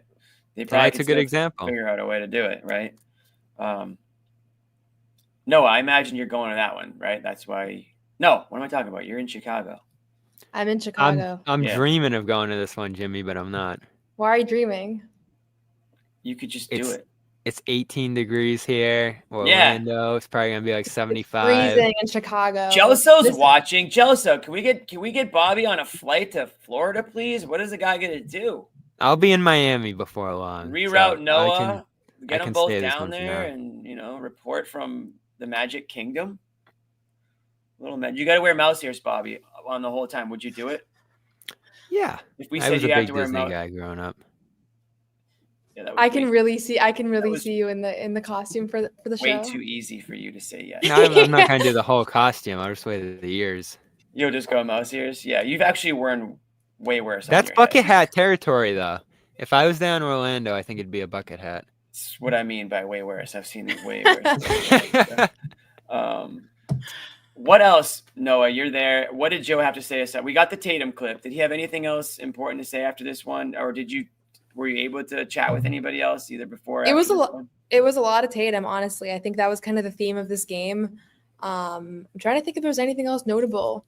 I think he felt like process-wise, he really didn't have as many issues with the Thursday game as maybe we would have thought. Mm-hmm. Like, I think he thought that they made some mistakes, but he didn't hate their approach the way that we saw maybe after the Atlanta loss, which I thought it was a pretty brutal game, honestly, just the fourth quarter and just the way things went awry. But that was his reflection after this game, kind of comparing the two, that he just kind of liked where they were at. And I think, that was honestly, like, we did 5 minutes with Joe. I think maybe 4.5 of it was about Tatum, and just about how he feels like because of him playing in Boston and because of the success that he achieved at a young age, and because he's been so consistent, that he kind of makes it easy, that he just feels he's overlooked, and he's overlooked in the MVP conversation, and he's overlooked just kind of in general. And KP really affirmed that. One funny thing post-game was Porzingis was saying that he thinks his rebounds get stolen from him, and that they give them to Tatum. Porzingis was saying, that that's such a Porzingis thing to say. Yeah, I posted the clip, but he was talking about how he thinks that he has to get 13 rebounds for the NBA to give him a double-double. And he's the only player in the league in that situation, and that they give them to Tatum. So I hate the rebounding thing, and Tatum is in that position now, and I'm not going to knock him for it because I know he's a good rebounder, but it feels like there's one guy on every team who's designated to get all the rebounds, and it's just... But he's saying that he got the rebounds, they just don't give them to him in the stat sheet. That's his claim. So we got to go back and tally those up, because that's kind of a bold claim. I don't think he feels like Tatum is stealing them out of his hand. That's not what he said. He said that he doesn't get recorded. He was looking at a stat sheet and he was like, again, this happened to me.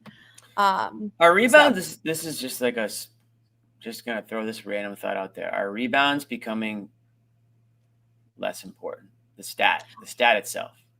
I think the number doesn't tell you the story. Like, for box score watchers, and I know a lot of people this has been part of the whole ratings conversation.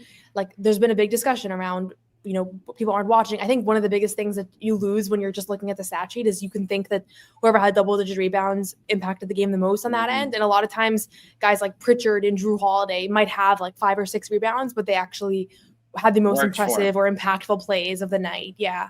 Right. I don't want to diminish Tatum's rebounding. He had some contested ones, but it's always funny. Like, I feel like the uncontested rebounds where you were just standing there should almost be in a separate column on the stat sheet, because that's counted as a rebound. And so is battling somebody and getting an offensive rebound that is, the offensive ones are so much more important. Yeah, but even really contested defensive ones where you're crashing, and if you didn't crash, and you wouldn't, your team wouldn't have gotten the possession. So there probably will be, or there is stats for that we'll have to talk about. Joe has them. Yeah, there's like stats for everything now. Like we laughed about like the hockey assist stat like 5 years ago, and now that's like a real thing. Oh, were you laughing? Yeah, well, we tend to laugh about pretty much everything, and then it becomes like a real thing, and we can't laugh about it anymore. So that's kind of how it starts. But I agree with this. The tip out rebounds. Tip out rebounds. Like the guy that tipped the bat doesn't get the credit usually. It's the person who just kind of caught it. So. Well, I saw one like the beginning of the game. I think Tatum actually lost the rebound because he tipped it to like Jalen, and Jalen ended up scoring on the drive. So I mean, it was a nice play, but Jalen got credit for the rebound there, which wasn't really anything. Like, and the reason why I originally asked is because also the 3-pointer. So you're getting guys that are just standing around the 3-point line taking threes. There's 4 defenders just waiting for a rebound, and then it just kind of falls to them. And okay, you got the rebound, congratulations. But there wasn't like, it's like you said, Noah, you're gonna have to watch and see what kind of rebound it was. I think offensive rebounding is becoming a bigger deal, and I've said it a million times. I think it's the most underrated thing about the Celtics is that they're so aggressive in that area, and you have to be, shooting that many threes. Yeah, you're gonna miss 60% of your shots even on your best night. So you gotta be able to go get them for second chance. I think they're timely with it. They don't get a ton, and I know they always want to get more, but that's an underrated part of their success. Everyone talks about the threes. I think they're at their best a great offensive rebounding team, and I know that's something Joe's been talking about them needing to get better at all year because, again, Noah, if you're gonna shoot 100 threes, you're gonna miss 60. So you got to be able to go get it. I'm gonna read Noah's tweet on Porzingis that she had mentioned. She said, Chris asked Porzingis had a funny bit about feeling like his rebounds get stolen from the box score. It looks like they stole a couple of my rebounds and gave them to Tatum. I'm the only player in the league that has to get 12 or 13 rebounds to Look get at Porzingis. double. So Noah, are you reporting that? Just to be clear, there's like a little rift here between Porzingis and Tatum? Specifically, I know how Twitter works now. Specifically, I wrote that it was a funny bit because otherwise, I know how the quote tweets go and people start to freak out. It feels like there's some animosity. In a matter of weeks, Porzingis has gone at Tatum for the rebound. Yeah, that's literally how this works. Who we thought he was. Exactly. Cancer room. Clubhouse, whatever they call it. They used to call it back. Well, we talked about him saying that Brown should have shot the half-court shot a couple weeks ago. Yeah. Right, Noah? And then Brown has been taking them. Did you notice that? Tonight he had one that he missed. And then the other day he had both. I want him Chicago back in games. Pritchard's hands, but I'm glad. Yeah, right. He's like taking them to like redeem himself from that incident. It was very clearly a joke. Yeah. It was very clearly a joke. He also had a moment post game where, someone asked him about how they haven't lost consecutive games this season and is that a point of emphasis? And he said that it hasn't been a point of emphasis. It's not something that they're trying to do, and that there's highs and lows of a season. And last year there was this one time, and then he was like, "Actually, I don't need to get into that post game." And I was like, "What were you gonna say?" Like it looked like he was gonna tell us about some low that they experienced last season.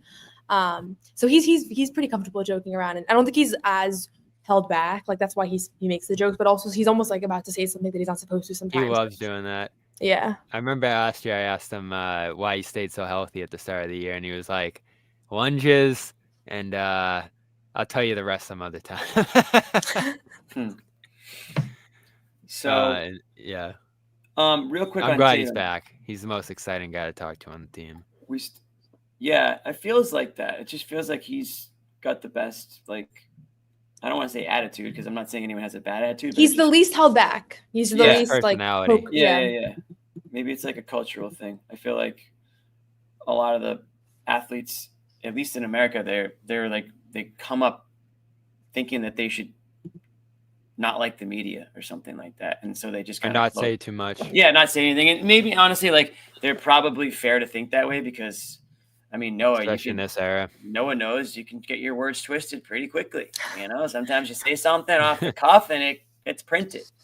So you got to Yeah, I actually have learned that the hard way like multiple times in the last year. So I can only imagine if I feel that way, how the players feel. Yeah. But I think there's going to be a little bit of a swing back. This is a little bit of a adjacent topic, but I think a lot of stars are getting so PR trained that they're really not exhibiting much personality. And I actually think eventually they're going to swing back a little bit more, and it's going to be encouraged to actually break out of your shell, because I think guys are getting penalized for it. I hear this about Jalen Brunson all the time. People say like, why is he not this big superstar? He's brutal. And he's tough, but I listened to his podcast with Josh Harden. He actually has a really good personality. So he's just not kind of showing that to the media. And in turn, he actually takes a hit from it.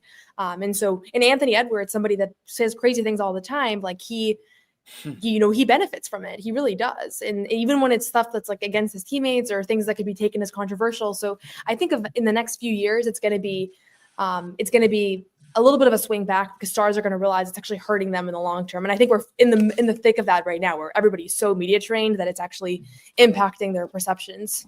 I know you didn't just like promote another podcast on our podcast, right? You didn't just Did I?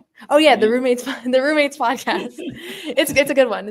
I love player podcasts, because I always want to know what they're Well, that's the thing, is like, why would a player talk to you? No offense to you, but if they can just start their own podcast and say whatever they want and then edit it the way they want and not have it be twisted, that's the problem. It's not a problem. It's just the way it is now. Players and teams have their own media people, right? They control their own narrative. They put out what they want to put out. And now players have a voice that they don't have to rely on the newspaper reporter, and nobody has to wait for the newspaper to come out in the morning to read what was said, So it's the world we live in today. So I don't know. To your point, Noah, I do think that maybe guys will start to maybe come out of their shell a little bit more, hopefully. But we're in a world now where athletes can, and rightfully so, they can control what they say and who says it and how and what platform it goes out on. And I mean, the Players Tribune, you can go down the line on athletes sort of taking it upon themselves to control their own narrative, which is fair. But we like to think that we still have, I think you guys have good relationships with these players and can and do accurately tell their stories and what goes on. So the media, they're trying to kill the media, but we're going down swinging if we're going down. That's for sure. Well, I think actually Jalen Brunson is a good example, because he doesn't have a great rep as far as like being a charismatic superstar, despite the fact that he utilizes his own medium to tell his story on his own podcast that's very successful. So it doesn't quite make up for the fact that you have a very kind of stoic, demeanor talking to the press. I think it's still, that's what people see post game. People turn on their post game show on NBC and they watch the little clips, and that's ultimately what sticks. One thing on Tatum, to go back to Tatum, because we have him on the lower third here, and then we'll probably wrap it in a few minutes. But Sherrod off the top was quick to comment or commend the Celtics on being like physical tonight. He called it bully ball. And I think Tatum obviously played a massive part in that. Is that something that you noticed? Is that something that maybe they could have looked at the film last game and said, you know what, we can't lose we can't just rely as much on, this is what happens when we miss these many threes if we're not going to be physical and not try to take it to the rim. 100%. Yeah, I think honestly, again, because I had such a better seat too, I can like really see the physicality. You can see the fouls not being called and everything. But the fans here in Chicago were booing the entire time and complaining about how soft the Bulls were playing. And a lot of people around me were yelling, like, you're just going to let them push you around. Like, they're bullying you guys. And that was the sentiment from just being here in the building, that the home fans felt like the Celtics were really kind of plowing through them and being the more physical team. And I thought Jalen set the tone early when we didn't hear from him post game, and he didn't put up, a crazy stat line, but in that first quarter, he had 9 points, and he wasn't super efficient, but he was taking it to the basket, being really, really physical. And I think that helped set the tone. So I like when he starts that way. I think that's always the best thing for the team, because it just kind of keeps the defense honest. And then it kind of opens things up for everybody else. What do you think of his standing in the straw poll? We talked about it earlier. Tatum's? Yeah, he's what was he, fifth? Fourth? Ahead of Luka and behind Jokic, SGA, and Giannis. Yeah. It's tough. Honestly, this is like one of my least favorite conversations, because we don't seem to have a consensus as a country or as a media about what MVP is. Hey, there's a team in Canada. Okay, as a National Basketball Association, because some years you have to have one of the top seeds, and if not, it's like sucks that you're having a good year because you're on a team that's not winning enough. In which case, Giannis and Jokic both are not on super winning teams right now. I mean, I know the Bucks are turning things around, but if you're looking at those two teams' records, they're not. Oh, I mean, what's the Nuggets record at this point? 14-13. 14-11. So 14-11. they're the 6th seed, and then the Bucks are 15-12. So I'm surprised that you can still have that. That can The be Bucks a record. won the cup though. Yeah. Jeez, Bobby, enough. I Enough. just don't care. I don't want to hear that anymore. It's over. And I don't. No, did you see the banner? I don't even want to call it a banner. No, it was so ugly. I thought it was fake. I saw it. I was scrolling through Twitter and I was like, there's just no way this is real. We thought it was fake too. Honestly, I think it would have been better off for the league if it was fake. But I thought Joe actually said something post game that kind of resonated with me, is that it's not, Tatum might not be the most dominant player. He's not the most dominant player right now. But that people take for granted how he fits with this team. And I think that's what I've been trying to get at, is that I feel like people have this feeling of like, if you put Giannis on this team instead of Tatum, or if you put SGA, or if you put Luka on this team, like the team would be better. And that's where I disagree. Maybe he's not as dominant as them. And if MVP is like a dominant stats award, then he's not going to be in the running, or he's not going to be legitimately in the running. That's an interesting way to look at it. Would you rather have X, player X? And you can't take for granted that a guy in his prime is going to be willing to play the way that Tatum has played, and that he's going to be able to be so versatile and guard 1 through 5 and kind of do everything that's asked of him, and never, like KP said, like a lot of guys, they say they're about winning, but they're not. And so this is the thing. I'm not pushing for a Tatum MVP right now because I just don't know that he's done enough. But a lot of times it has been the best player on the best team. And I feel like with him, it's not been that. And maybe it's because the second best player is so close and in fact has been the best player at points. And so maybe that's where he gets hurt. But if he's going to have more games like tonight, he's going to force the conversation. It's just that these games haven't been, right. There haven't been many of them. More of an anomaly. I said it earlier, Noah. He last scored 43 in January, which is crazy to think about. Yeah. But again, it goes back to the fact that this on any given night, there's 6 guys that could lead the team in scoring pretty much on any given night, it feels like. So it makes sense that those types of performances don't happen that often because they're just not needed. Final thoughts, guys. We're gonna wrap it. It's just about midnight here, Saturday night. Appreciate Noah jumping on with us from the Windy City, which, Noah, by the way, I don't know if you know this, but the Windy City is not named. It's Boston. Oh, sorry. Boston. Sorry. What about it? No, you finish your line and then I'll say mine. Okay, yeah, I was gonna say, well, you kind of blew it. It's all good. It's no big deal. I think, go ahead. She knows that it's not because it's Chicago's windy. She knows that that's not why it's called the Windy City. She already knows. Of course. I don't know why it's called the Windy City, so feel free to enlighten me. I think it's some guy named Windy. Some guy named Windy. I think it's an old mayor. They named it after a mayor, like something windy. For real? I think so. But it is windy though, right? I know that it's not because it's got a lot of wind going on. I just know that I was hanging out with some locals and people were trying to tell me this is the windiest city in America and that the wind here is just crazy. And I said, actually, it's Boston is the windiest major city. So I don't know if people know that. It is. Yeah. And then they didn't believe me. And I actually had to pull up some internet searches and show people. So it is the windiest city. Like a blast at parties. It wasn't. Yeah. So I don't believe it. Look it up.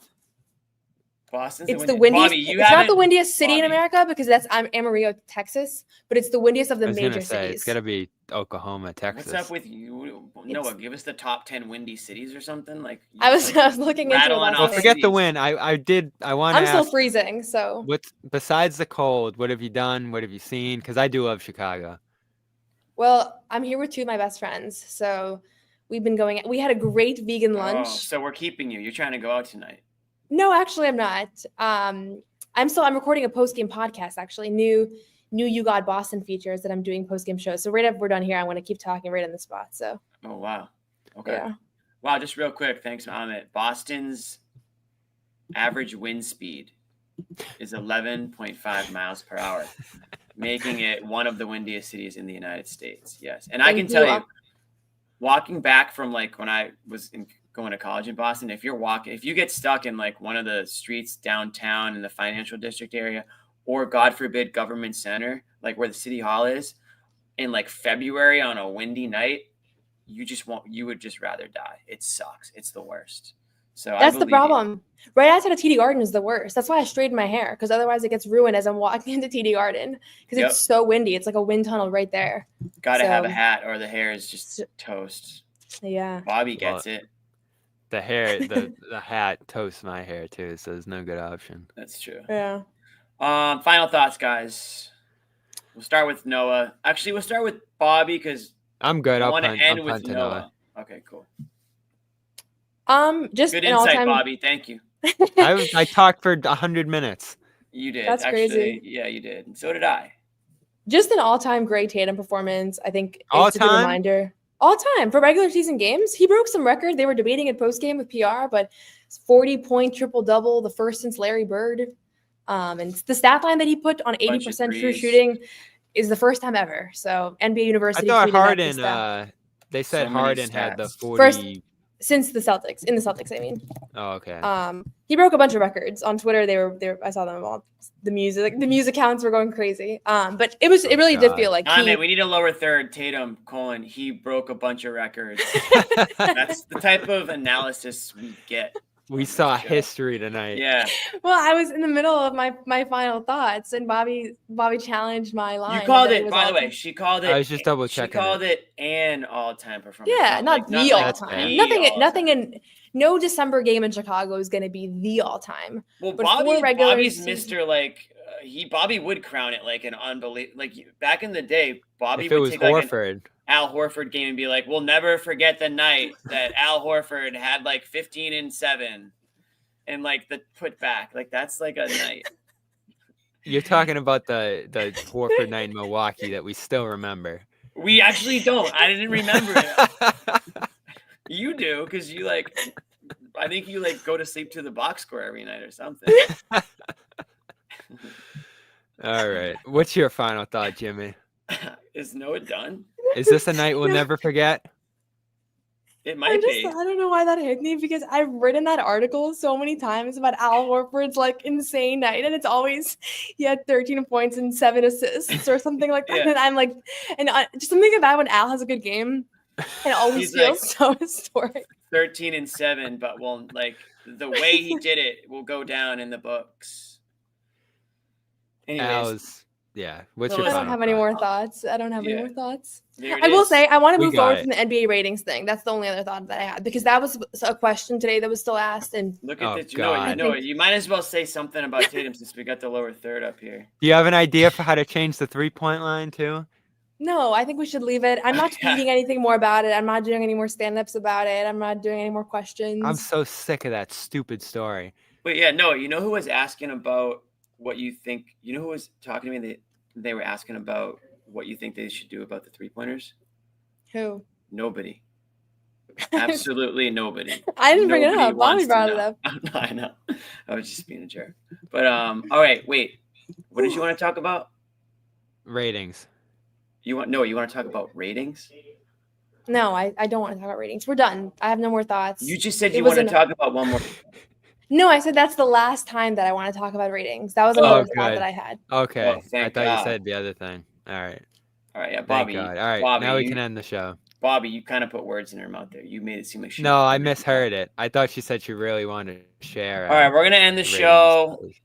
I'll end it with Jason Tatum with an all-time performance. The triple-double, 43 points. I don't even know what the rest of the numbers were, but they were good. They were double digits. He had an unreal heat check level type fourth quarter there that just made I think Scal was drooling by the end of the broadcast. But we got a game Monday, right? Monday in Orlando. There you go. One more report there. Does not care about the NBA ratings. We got one in Orlando on Monday. That's such a whiff game. And then it's Christmas Day. we're gonna wait until we're gonna do a Christmas Day preview after the Orlando game because we're not gonna talk about that Orlando game. Let's just be honest. Monday night, we're not gonna talk about that game. Why not? Because it doesn't matter. It's not gonna matter if they win that game because it's against a team that's all banged up. This is why the ratings are bad, Jimmy. This is why the ratings are bad, but we don't talk about that. We don't. You're telling me if Pritchard goes for 50 in Orlando, we're not going to talk about it? We will talk about that. If that happens, we will talk about that. I stand. You never know. But we are also going to talk about the Sixers. I cannot pass up an opportunity to talk about the Sixers. That's that's basically your guys' favorite teams outside of the Celtics. You guys predicted them to win the championship, I think. So we'll talk. Let's see them at full health. Embiid's back, and they have Maxey and George. So let's see how it goes. If they can keep these guys on the court together for any amount of time, let's see how it goes. Let's see how it goes. All right. Signing off. Thank you, Noah. Thank you, Bobby. Thank you, Sherrod, who was on earlier. Good night. Sleep tight to John, who he's probably been in bed 3 hours by now. And thanks, everybody who watched. We will have a great Sunday, and we will see you Monday. Amit, hit me with the outro. No one's sneaking a vegan brownie by me, I'll tell you that. Okay, you know what, John? We're going to do it. You have to feel that way too, Bobby. I have to feel that way. Let's slide Al over and make Luke your first center. Bobby, we gave you Luke an hour early. We're not going to end this on a damn conversation about Luke